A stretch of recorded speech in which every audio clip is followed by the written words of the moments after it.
Assalamualaikum, selamat pagi pemirsa. Kesehatan mental adalah aspek penting yang sering kali diabaikan di kalangan mahasiswa. Tekanan akademik yang tinggi, tuntutan sosial, dan perubahan lingkungan hidup yang cepat dapat menyebabkan stres yang berlebihan. Mahasiswa kedokteran hewan seperti korban dalam kasus ini juga menghadapi tantangan tambahan seperti beban studi yang berat dan tekanan untuk mencapai kesempurnaan dalam praktik klinis. Dalam beberapa tahun terakhir, masalah kesehatan mental di kalangan mahasiswa telah menjadi perhatian serius. Tingkat kecemasan, depresi, dan stres yang tinggi semakin umum terjadi di kalangan mahasiswa. Namun, terkait dengan masalah kesehatan mental, seringkali mencegah untuk mencari bantuan dan dukungan yang mereka butuhkan. Pada Minggu 5 November 2023, ada sebuah berita yang menggemparkan masyarakat luas. Bernadette Caroline Angelica, mahasiswi berusia 21 tahun, mahasiswi Fakultas Kedokteran Hewan Universitas Airlangga, Surabaya, ditemukan tewas di dalam mobil yang diparkir di taman gedung apartemen Royal Business di Sidoarjo. Korban ditemukan dengan keadaan yang sangat tragis. Kesehatan mental adalah aspek penting yang sering kali diabaikan di kalangan mahasiswa. Tekanan akademik yang tinggi, tuntutan sosial, dan perubahan lingkungan hidup yang cepat dapat menyebabkan stres yang berlebihan. Mahasiswa kedokteran hewan seperti korban dalam kasus ini juga menghadapi tantangan tambahan seperti beban studi yang berat dan tekanan untuk mencapai kesempurnaan dalam praktik klinis. Dalam beberapa tahun terakhir, masalah kesehatan mental di kalangan mahasiswa telah menjadi perhatian serius. Tingkat kecemasan, depresi, dan stres yang tinggi semakin umum terjadi di kalangan mahasiswa. Namun, terkait dengan masalah kesehatan mental seringkali mencegah mereka untuk mencari bantuan dan dukungan yang mereka butuhkan. Pada Minggu 5 November 2023, ada sebuah berita yang menggemparkan masyarakat luas. Bernadette Caroline Angelica, mahasiswa berusia 21 tahun, mahasiswa Fakultas Kedokteran Hewan Universitas Airlangga, Surabaya, ditemukan tewas di dalam mobil yang diparkir di taman gedung apartemen di Sidoarjo. Korban ditemukan dengan wajah terbungkus kantong plastik dan lakban yang dililitkan di leher. Di dalam mobil, polisi menemukan sebuah tabung gas helium yang dihubungkan ke kantong plastik melalui selang. Polisi juga menemukan catatan bunuh diri dalam bahasa Inggris yang memuat permintaan maaf kepada keluarga dan permasalahan dalam kehidupan korban. Peristiwa ini diduga merupakan aksi bunuh diri yang direncanakan secara matang oleh korban. Profesor Mumi Ramit, Kepala Fakultas Kedokteran Hewan Unair, mengatakan korban adalah seorang mahasiswa yang sedang menjalani pelatihan dokter hewan atau program asisten. Korban pun masuk ke bangsal kedua. Namun ternyata di balik layar yang nilainya yang bagus, korban dibebani dengan beratnya hidup.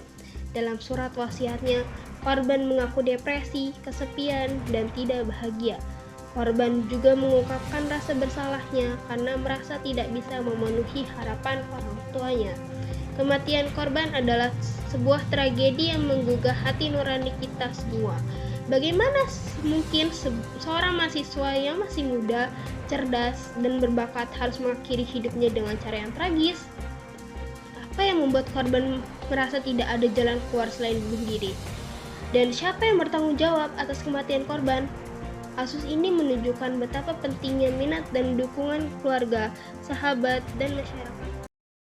Baik pemirsa, inilah sekilas editorial edisi hari ini, Kamis 30 November 2023 dengan tema Misteri Kematian Mahasiswi Fakultas Kedokteran Hewan Universitas Airlangga. Bersama saya Fathan, dan Anda semua para pemirsa bisa juga menyatakan pendapat Anda dengan menelpon nomor telepon 033457. Dan pemirsa, ini telah hadir rekan saya, Ketua Redaksi Media Group, Pak Mufli.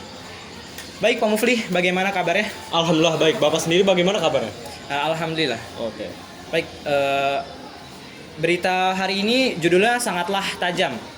Menurut Bapak, apa pendapat Bapak mengenai kasus tersebut? Oke, pendapat ini sangat-sangat memprihatinkan ya, terutama untuk kalangan remaja. Karena kasus ini bisa merubah pola pikir seseorang. Karena ini sangat tragis. Soalnya ketika kita mempunyai masalah, diakhiri dengan bunuh diri, itu bisa benar-benar bisa merubah pola pikir dan pandangan. Contohnya netizen Indonesia nih ya sekarang, ketika tahu ada berita bunuh diri mahasiswa ini, komentar-komentar banyak yang tertuang seperti pengen ikut bunuh diri gitu. Itu kan sangat memprihatinkan, sangat bodoh ikut-ikut bunuh diri, karena tidak ada faedahnya juga kita menyelesaikan masalah dengan mengakhiri hidup. Apa hubungannya menyelesaikan masalah dengan masalah hidup?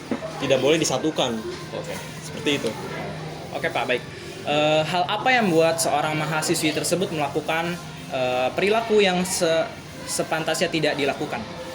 Mahasiswa ini diketahui katanya memiliki masalah seperti percintaan, tidak bisa mengandalkan dirinya, tidak percaya diri, memiliki masalah yang tidak bisa diceritakan ke orang-orangnya, menganggap dirinya itu tidak bisa apa-apa. Jadi itu.